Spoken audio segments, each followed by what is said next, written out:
ओम श्री धनाय नमः। आज मार्गशीर्ष मास का दूसरा गुरुवार है और मार्गशीर्ष मास के हर गुरुवार को माँ लक्ष्मी जी की पूजा की जाती है, व्रत रखा जाता है और व्रत की कथा पढ़ी और सुनी जाती है। आज की इस वीडियो में आप सुनेंगे माँ लक्ष्मी जी की संपूर्ण व्रत कथा, चालीसा पाठ और आरती। उससे पहले जानिए आज के शुभ मुहूर्त के बारे में। 7 दिसंबर गुरुवार को सूर्योदय सुबह 6:59, सूर्यास्त शाम 5:36, अभिजीत मुहूर्त सुबह 11:56 से दोपहर 12:39 तक, अमृतकाल सुबह 2:17 से 4:03 तक रहेगा। इस दिन शुभ योग भी बन रहे हैं। उत्तर फाल्गुनी नक्षत्र सुबह 6:28 तक रहेगा। उसके बाद में हस्त नक्षत्र प्रारंभ हो जाएगा। आयुष्मान योग सारा दिन रहेगा। रात को ठीक 12 बजे तक आयुष्मान योग और उसके बाद में सौभाग्य योग प्रारंभ हो जाएगा, जो कि 8 दिसंबर शुक्रवार को सारा दिन रहेगा। अब सुनिए माँ लक्ष्मी जी की व्रत कथा। पौराणिक कथा के अनुसार सौराष्ट्र में उस समय भद्रश्रवा नाम के एक राजा थे। वे बड़े पराक्रमी राजा थे। 4 वेद, 6 शास्त्र और 18 पुराणों का उन्हें भली भांति ज्ञान था।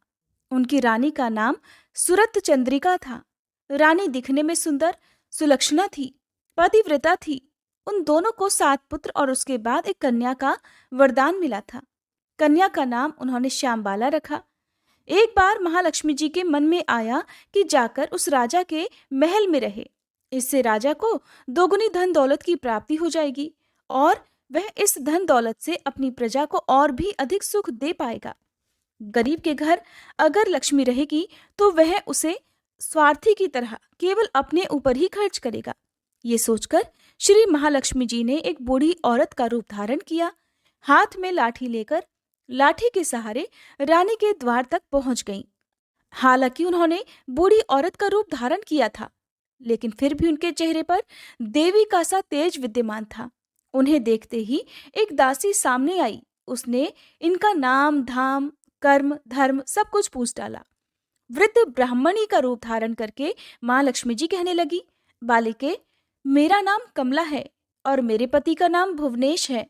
हम द्वारिका में रहते हैं। तुम्हारी रानी पिछले जन्म में एक वैश्य की पत्नी थी। वह वैश्य बहुत गरीब था। गरीबी के कारण हर रोज उनके घर में झगड़े हुआ करते थे और उसका पति रोज उसे मारा करता था। इन बातों से तंग आकर एक दिन वह घर छोड़कर चली गई और जंगल में खाली पेट भटकने लगी। उसकी इस दुर्दशा पर मुझे बहुत दया आई। तब मैंने उसे सुख संपत्ति देने वाले श्री महालक्ष्मी व्रत की कथा सुनाई। मेरे कहने पर उसने श्री महालक्ष्मी का व्रत किया। श्री महालक्ष्मी प्रसन्न हुई और उसकी गरीबी दूर हो गई। उसका घर संसार, दौलत, संतति और संपत्ति से भर गया। बाद में पति पत्नी दोनों परलोक सिधारे। लक्ष्मी व्रत करने के कारण वे लक्ष्मी लोक में रहे। उन्होंने जितने साल महालक्ष्मी का व्रत किया, उतने हजारों साल उन्हें सुख भोग मिला। इस जन्म में उसका जन्म अब राजघराने में हुआ है, परंतु वह श्री महालक्ष्मी का व्रत करना भूल गई है। उसे यह याद दिलाने ही मैं यहाँ आई हूँ। बुढ़िया की बातें सुनकर दासी ने उन्हें प्रणाम किया। फिर श्री महालक्ष्मी का व्रत किस तरह किया जाए इस बारे में उस बूढ़ी ब्राह्मणी से पूछा। तब बुढ़िया का रूप धारण किए हुए श्री महालक्ष्मी माँ ने दासी को पूजा की संपूर्ण विधि और महिमा बताई। इसके बाद दासी ने माता को प्रणाम किया और वह रानी को बताने महल के अंदर चली गई। उधर राज वैभव में रहते हुए रानी को अपने ऐश्वर्य का बहुत घमंड हुआ था। संपत्ति और अधिकार के कारण वह उन्मत्त हो गई थी। दासी द्वारा बताई गई बुढ़िया की बातें सुनकर वह रानी आग बबूला होकर राजद्वार पर आकर बुढ़िया रूपी श्री महालक्ष्मी पर ही बरस पड़ी। उसे यह नहीं पता था कि साक्षात श्री महालक्ष्मी माँ बुढ़िया का रूप धारण करके उसके द्वार तक आई हैं। परंतु रानी का इस प्रकार रूखा बर्ताव और अपना अनादर देखकर माता ने वहां ठहरना ठीक नहीं समझा और वे वहां से तुरंत चल पड़ी। रास्ते में उन्हें रानी की पुत्री राजकुमारी श्यामबाला मिली। उन्होंने श्यामबाला को सारी बात बताई। श्यामबाला ने सुना तो अपनी ओर से श्री महालक्ष्मी जी से अपनी माता के लिए क्षमा मांगी।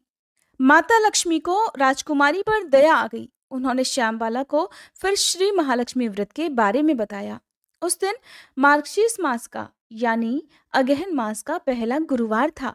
श्यामबाला ने पूरी श्रद्धा और विश्वास से श्री महालक्ष्मी का व्रत रखा। फलस्वरूप राजा सिद्धेश्वर के सुपुत्र राजकुमार मालाधर से उसका विवाह हो गया। वह धन, दौलत, ऐश्वर्य और वैभव से माला माल हो गई। पति के साथ ससुराल में बड़े आनंद से दिन बिताने लगी। इधर श्री महालक्ष्मी जी का रानी पर प्रकोप हुआ, जिसके कारण राजा भद्रश्रवा का संपूर्ण राज्य और राज कारोबार नष्ट हो गया। यहाँ तक कि खाने के लाले पड़ गए। ऐसी हालत में एक दिन रानी ने राजा से निवेदन किया कि हे राजन, हमारा दामाद तो इतना बड़ा राजा है, धनवान है, ऐश्वर्यशाली है, क्यों ना उसके पास जाया जाए, उसे अपना हाल बताएं, वह जरूर हमारी मदद करेगा।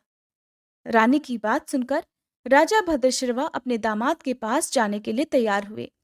राज्य में पहुंचकर एक तालाब के किनारे थोड़ी देर विश्राम करने के लिए ठहरे।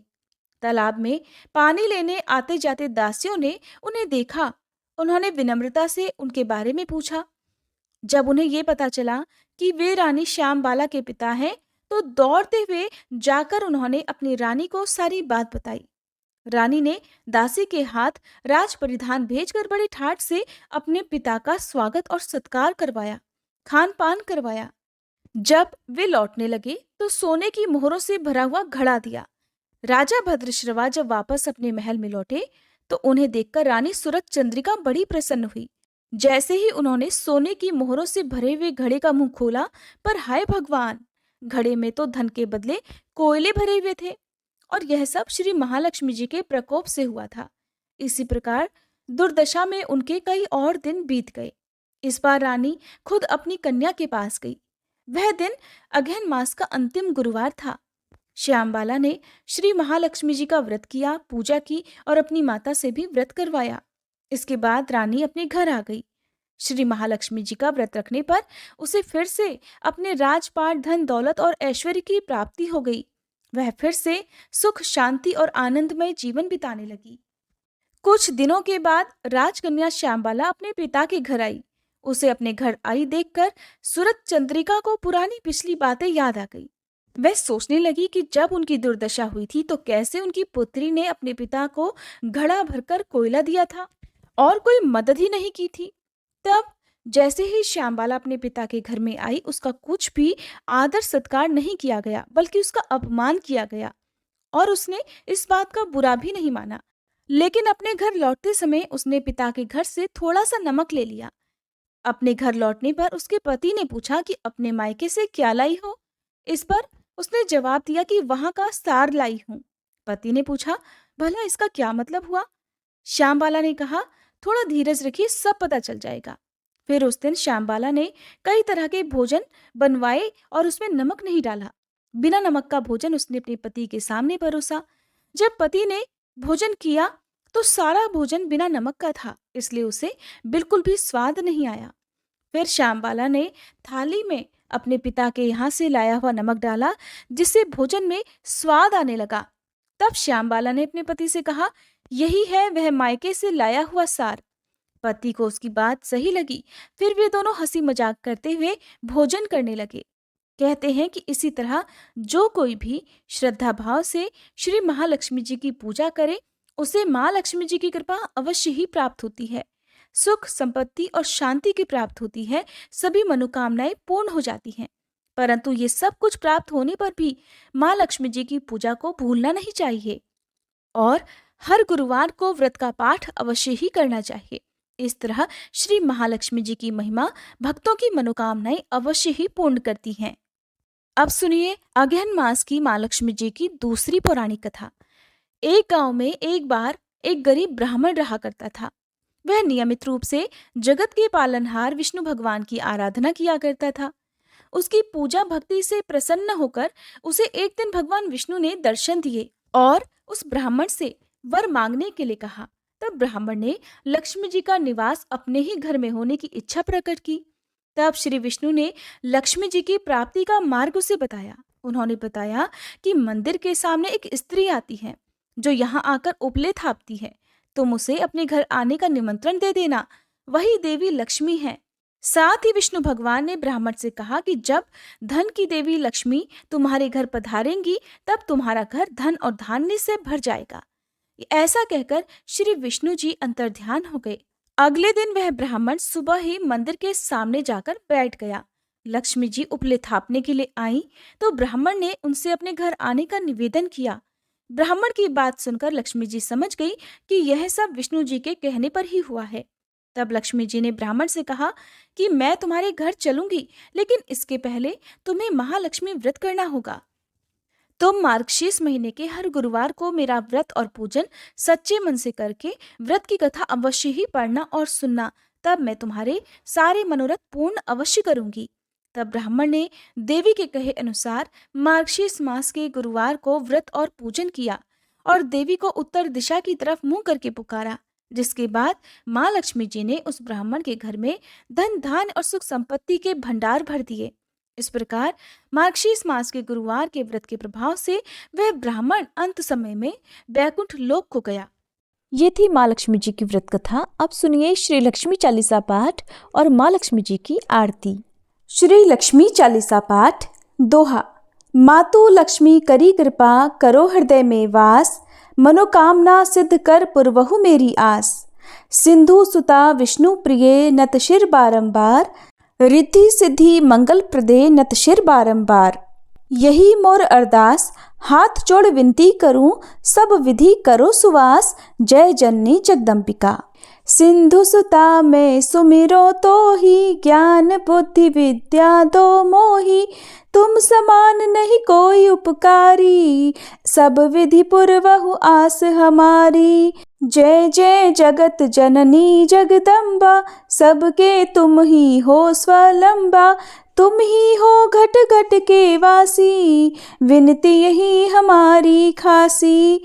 जग जननी जय सिंधु कुमारी, दीनन की तुम हो हितकारी, विनयो नित्य तुम्ही महारानी, कृपा करो जग जननी भवानी। ये ही विधि स्तुति करो तिहारी, सुधि लीजे अपराध बिसारी, कृपा दृष्टि चित वो मम ओरी, जगत जननी विनती सुन मोरी।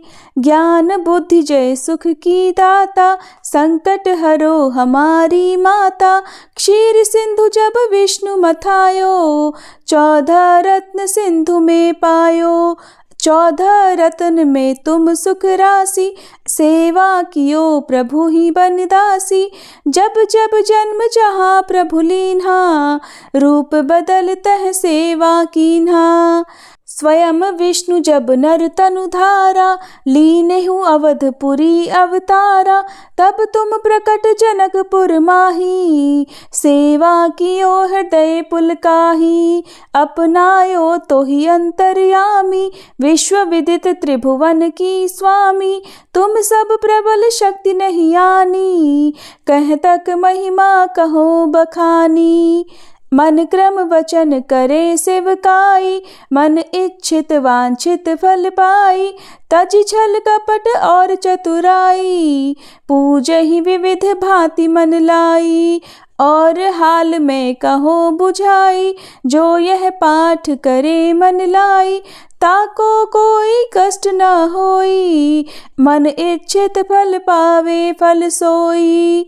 त्राही त्राही जय दुख निवारणी, त्रिविध ताप भव बंधन हारणी, जो यह चालीसा पढ़े और पढ़ावे, इसे ध्यान लगा कर सुने सुनावे, ताको कोई न रोग सतावे, पुत्र आदि धन संपत्ति पावे, पुत्रहीन और संपत्तिहीना, अंधा बधिर कोढ़ी अति दीना। विप्र बुलाए के पाठ करावे, शंका दिल में कभी ना लावे, पाठ करावे दिन चालीसा, ता पर कृपा करे गौरी सा। सुख संपत्ति बहुत सी पावे, कमी नहीं काहू की आवे, 12 मास करे जो पूजा, ते ही समधन्य और नहीं दूजा। प्रतिदिन पाठ करे मन माही, उन सम कोई जग में नाही, बहुविधि क्या में करो बढ़ाई, ले परीक्षा ध्यान लगाई। करि विश्वास करे व्रत नेमा, होई सिद्ध उपजय और प्रेमा। जय जय जय लक्ष्मी महारानी, सब में व्यापित जो गुण खानी। तुम्हरो तेज प्रबल जग माही, तुम सम को दयाल को नाही। मोहि अनाथ की सुधि अब लीजे, संकट काटी भक्ति मोहि दीजे। भूल चूक करी क्षमा हमारी, दर्शन दीजे दशा निहारी। बिन दर्शन व्याकुल अधिकारी, तुम ही अक्षत दुख सहते भारी।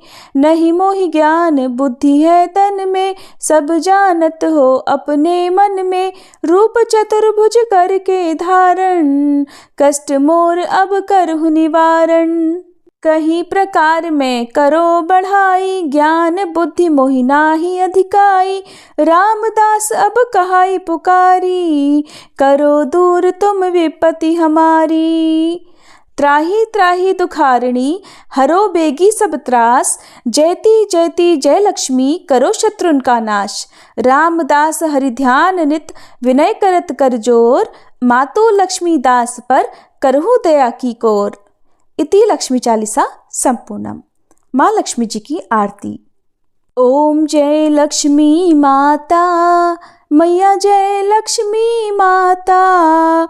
तुमको निश दिन सेवत, मैया जी को निश दिन सेवत। हर विष्णु विधाता, ओम जय लक्ष्मी माता।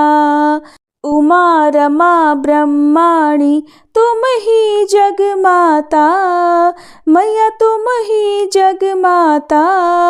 सूर्य चंद्रमा ध्यावत, नारद ऋषि गाता।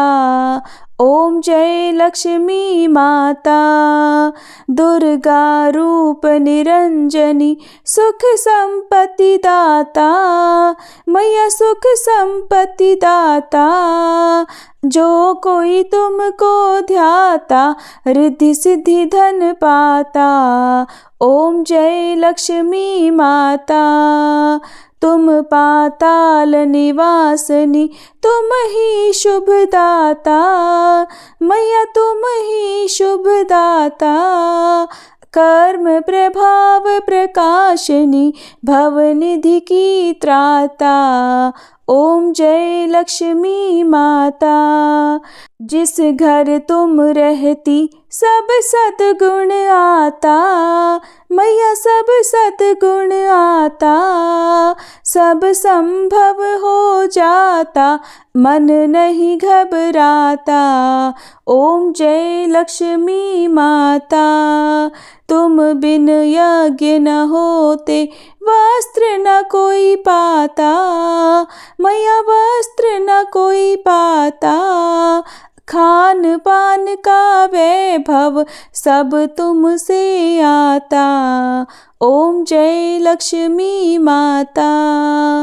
शुभ गुण मंदिर सुंदर, क्षीरोदधि जाता।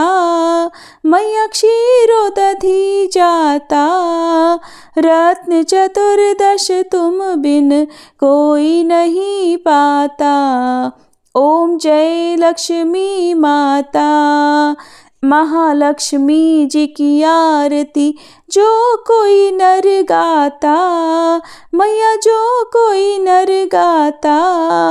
और आनंद समाता, पाप उतर जाता। ओम जय लक्ष्मी माता। ओम जय लक्ष्मी माता। मैया जय लक्ष्मी माता। तुमको निश दिन सेवत, तुमको निश दिन सेवत। हर विष्णु विधाता। ओम जय लक्ष्मी माता। मैया जय लक्ष्मी माता। प्रेम से बोलिए लक्ष्मी मैया की जय। अगर आपको वीडियो पसंद आई हो तो लाइक और शेयर करना मत भूलिएगा।